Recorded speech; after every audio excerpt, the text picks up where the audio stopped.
common traps that come with awakening itself.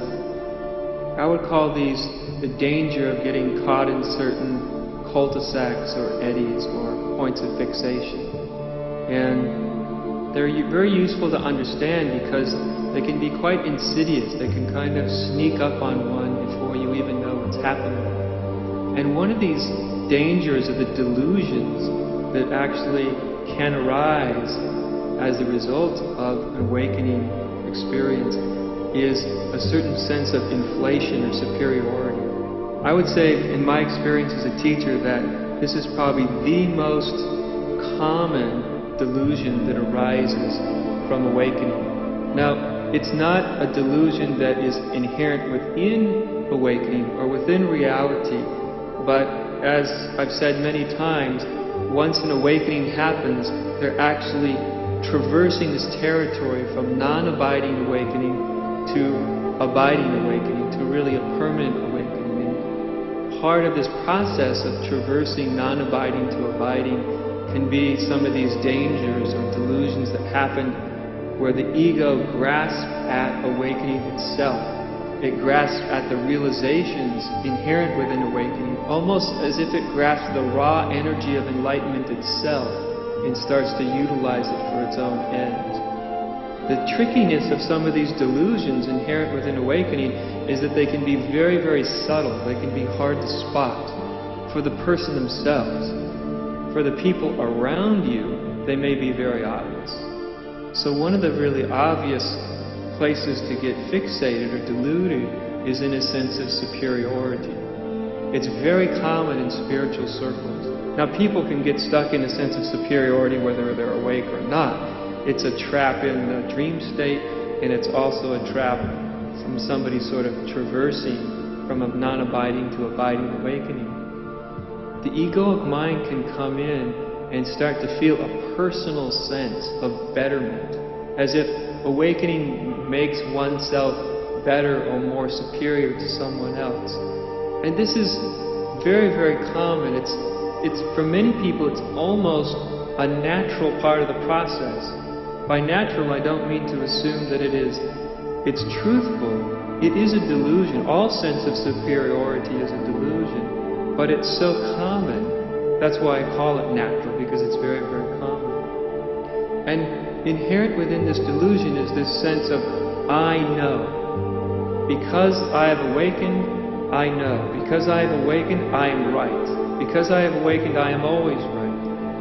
And because I can see through a certain aspect of the dream state, the ego, which is the constructor of the dream state, can actually take that perception and start to create what I call an enlightened ego. And there's actually nothing more distasteful than an enlightened ego. It's an ego that thinks that it's enlightened, an ego that thinks it's awake, an ego that's using some of the energy and realizations inherent within awakening itself to construct a new and superior sense of self. This superiority can be very, very tricky to spot. As a teacher, it's easy for me to point it out to people. It can be very, very hard for them to see it.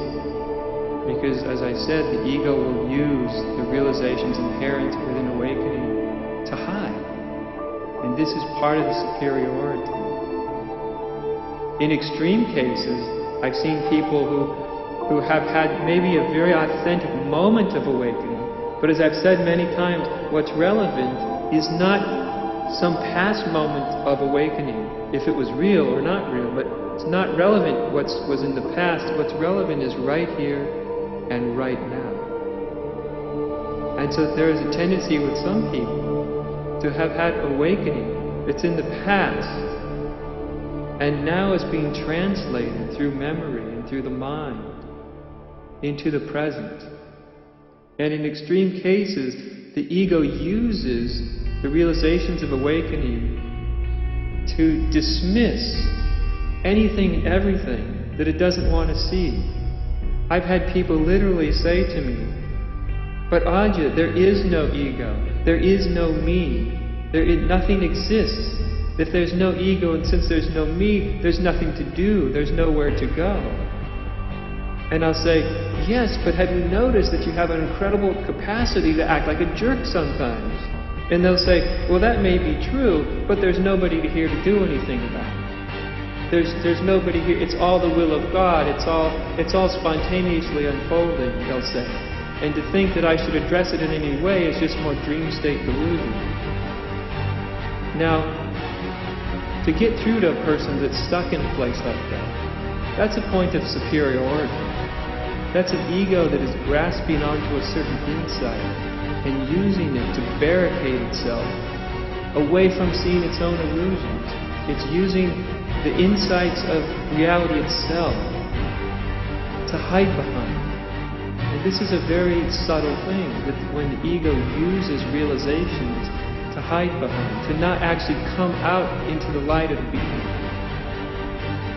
When we're in a true state of wakefulness, we're never using what we've realized to hide from anything within ourselves. We never utilize it that way. So as soon as we notice ourselves using our own realization as a means to dismiss unconscious behavior, we should know that we're actually operating from a state of delusion. As I've said earlier, the absolute view of things, that there is no separate doer, that the ego is an illusion, that there is ultimately no separate entity to do everything, and everything happens spontaneously. This view of the absolute is true. But there's a deeper truth. The problem with this deeper truth is very hard to put into words. There's a scripture in the Zen tradition, the Heart Sutra, and part of the Heart Sutra says there is no old age, birth, and death, and no end to old age, birth, and death. And this is a very important part of this sutra. There is no old age, birth, or death. That is true. That's true from the absolute point of view. But unless we've also realized simultaneously there is no end to old age, birth, and death, it means if we haven't realized that, our realization is not complete.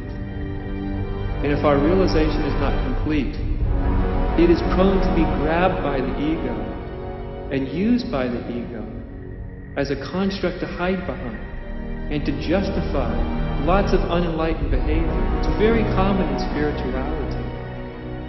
It's very common to the ego to say to itself, oh, I've awakened, and I've seen that everything is spontaneous. Therefore, I'm not responsible for anything that happens. And if you don't like it, sorry for you. You just haven't seen the ultimate nature of reality. You know, this is a type of ego of delusion based on superiority. It's why I emphasize that in the part of the journey of going from non-abiding to abiding awakening, our greatest ally is a very deep and profound sense of sincerity. Because it's from this sincerity that we'll know, we'll get the sense, oh, this is arrogant. This is putting myself above others. This is actually a way that the mind is using inside itself, and sometimes the raw energy of awakening itself, to hide behind.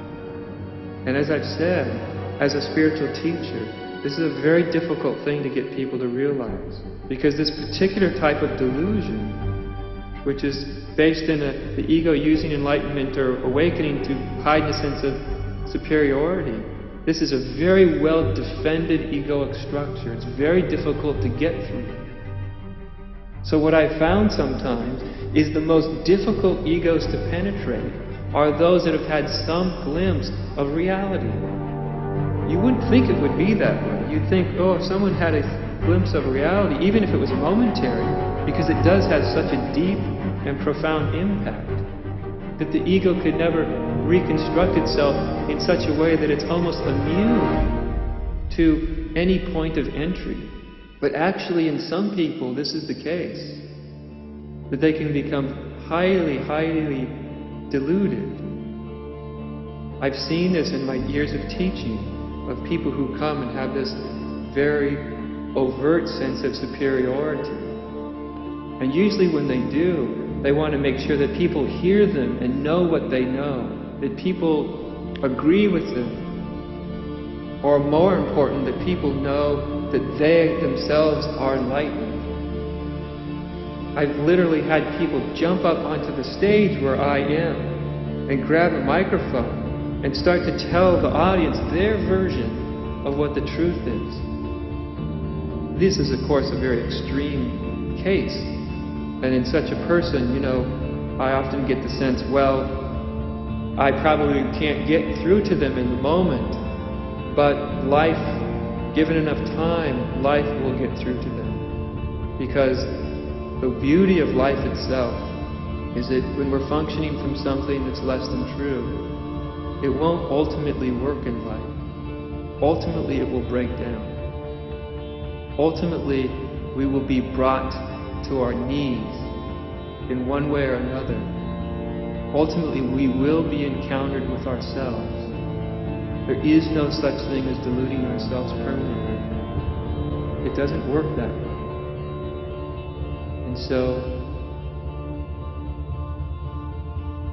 each person should at least look and see if there's any sense of inflation, superiority, any sense of, oh, I've awakened from the dream state, and therefore any sense of, as if it were looking down your nose to anybody that you think is not awake. But know this, that that's not the view of true awakening.